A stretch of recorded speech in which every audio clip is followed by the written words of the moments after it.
Hello, ladies and gentlemen.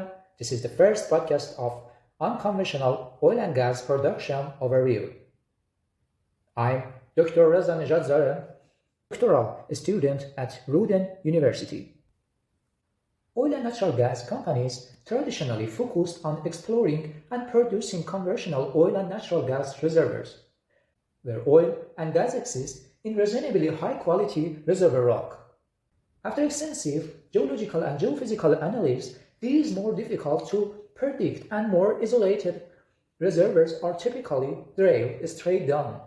Vertical exposure to the productive rock allows oil and or gas to follow the surface. A great deal of the oil in natural gas in North America as well as in other parts of the world is trapped in rock with small, often unconnected pores. These reservoirs are comprised of shales or other low-quality rock types that contain vast amounts of oil and gas trapped deep beneath the Earth's surface. These shale formations, which are located throughout the United States, have historically been difficult to extract volumes from economically. Advances in horizontal drilling and hydraulic fracturing have now made production from these difficult reservoirs commercially viable. The risk of not finding the target reservoir and encountering oil and gas has also gone down dramatically. The process beginning the same way with a vertical well bore.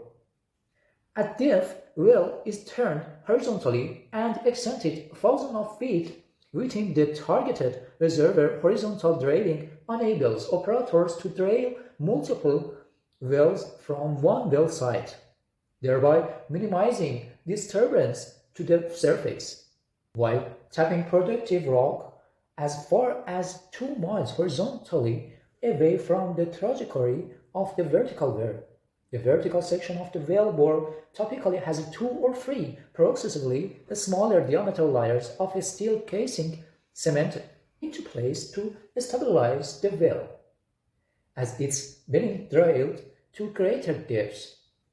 These layers of casing and cement also serve as a barriers between underground freshwater aquifers and the material that will eventually flow through the pipe to the Earth's surface.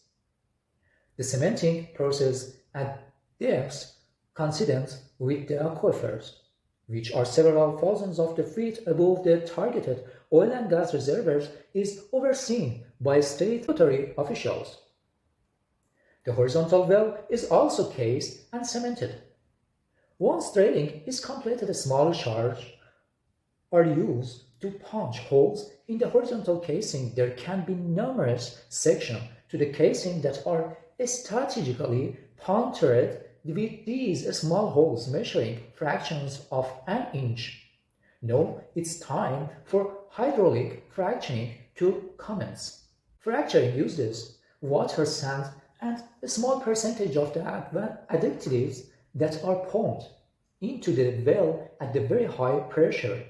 The pressurized fluid pushing against the rock cases into the fracture, creating tiny micro fractures throughout the rock and the vicinity of horizontal wellbore.